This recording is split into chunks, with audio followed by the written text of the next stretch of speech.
Halo, assalamualaikum warahmatullahi wabarakatuh. Selamat malam, sahabat Teropong Coach, dimanapun Anda berada. Oke, jadi pada kesempatan ini saya ingin menginformasikan bahwa baru saja saya menerima orderan dari dalam bandara. Aduh, kenapa harus ada orderan dari bandara lagi, guys? Di bandara itu orderan odong-odong untuk penjemputan dilarang.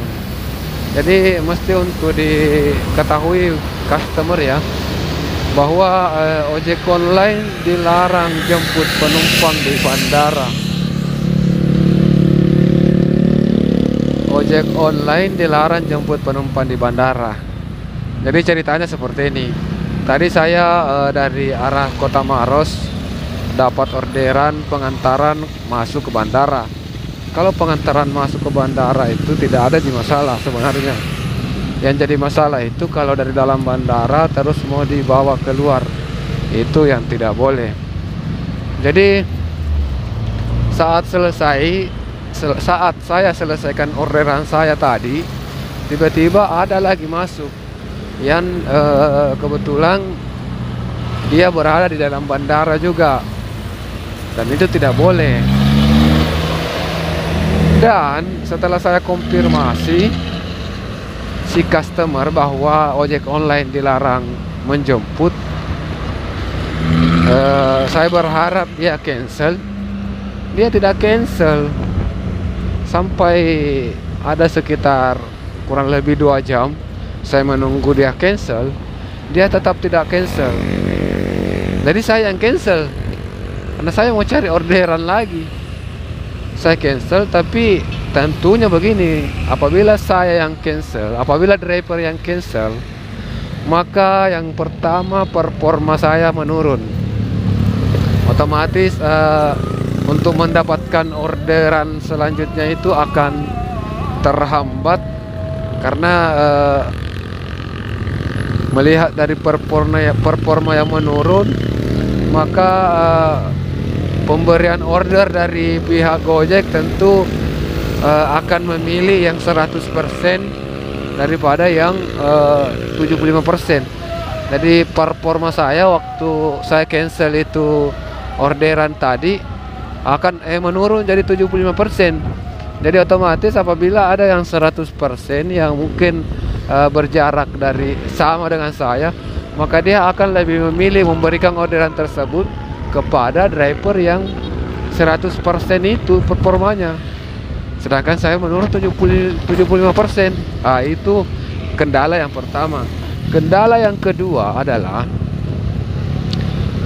apabila driver yang cancel, maka akan berpindah ke driver lainnya. Otomatis driver lainnya juga akan cancel. Apabila dia paham, apabila dia tahu bahwa di dalam bandara itu tidak diperbolehkan ojek online untuk ambil penumpang. Tapi kalau dia tidak tahu bahwa di dalam situ dilarang, maka dia akan masuk. Dia pasti bersyukur dapat orderan, maka dia akan masuk ambil karcis. Sampai di dalam bisa terjadi hal-hal yang tidak diinginkan.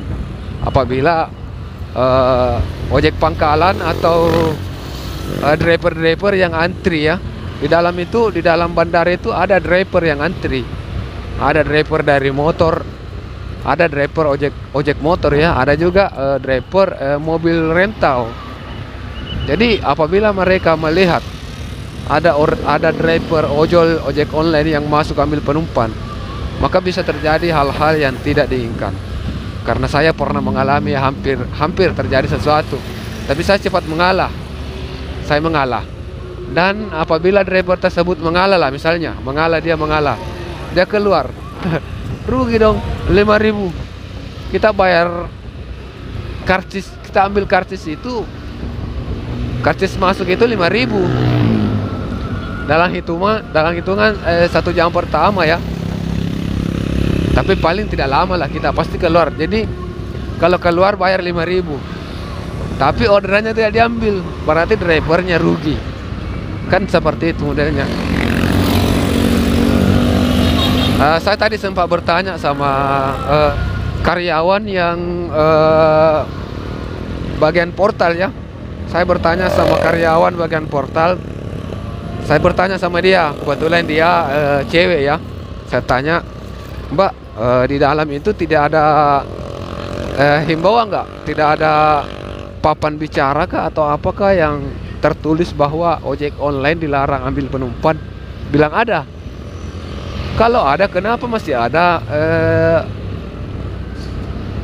ada penumpang atau customer yang pesan? Itu sama saja mencelakai driver ojek online kalau seperti itu. Bila saya juga tidak tahu, Pak. Bilang, itulah.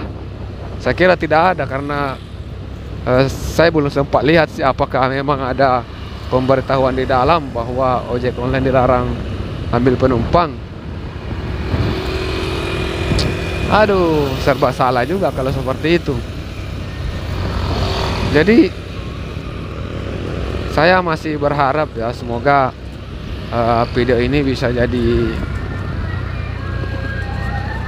semoga ada yang memperhatikan video ini, baik dari customer maupun dari driver. Perlu dihimbau bahwa di dalam bandara itu, perlu diketahui bahwa di dalam bandara itu driver ojek online dilarang ambil penumpang, dilarang jemput penumpang di dalam.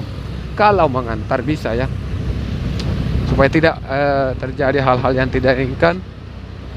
Tentunya kita harus mengikuti aturan tersebut. Mungkin itulah yang sempat saya informasikan.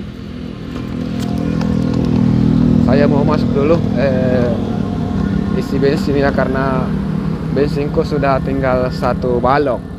Oke, sekian. Assalamualaikum warahmatullahi wabarakatuh.